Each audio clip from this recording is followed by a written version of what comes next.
సరే సరే. చెప్పండి ఏం ఏం మీరు డిమాండ్ చేస్తున్నారు ఏం చెప్తారు? ఏం లేదు. మొన్న మాట్లాడిన దాంట్లో మందకృష్ణ మాదిగ గారు బడుగు బలహీన వర్గాల గురించి ఎన్నో పోరాటాలు చేసిన వ్యక్తి, ఎన్నో ఫలాలను అందించినటువంటి వ్యక్తి. మా దాంట్లో కూడా బిలో పవర్టీ లైన్ ఉన్నటువంటి వాళ్ళు ఉన్నారు, మా గురించి పోరాడాలి అనేటువంటి భావన మాకుంది. కానీ ఆయన దురదృష్టవశాత్తు మాకు కూడా హక్కు కల్పించాలన్నారు. వాస్తవం చెప్పాలంటే చాలామంది అర్చకులుగా ఉన్నారు, ఇంకా మంది వస్తున్నారు.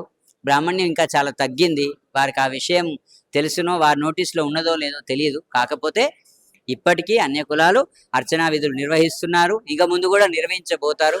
కాకపోతే ఒక చిన్న కరెక్షన్ చేసుకోవాల్సి ఉన్నది. తను ఏంటంటే, మాకు కావాలి అనడంలో తప్పు లేదు, కానీ మీకు అవసరం లేదు, మిమ్మల్ని రద్దు చేయాలి అనడమనే మా కొద్దిగా మనోభావాలు దెబ్బతిన్నాయి. దయచేసి దాన్ని వారు గమనించవలసిందిగా కోరుచున్నాం. ధన్యవాదాలు.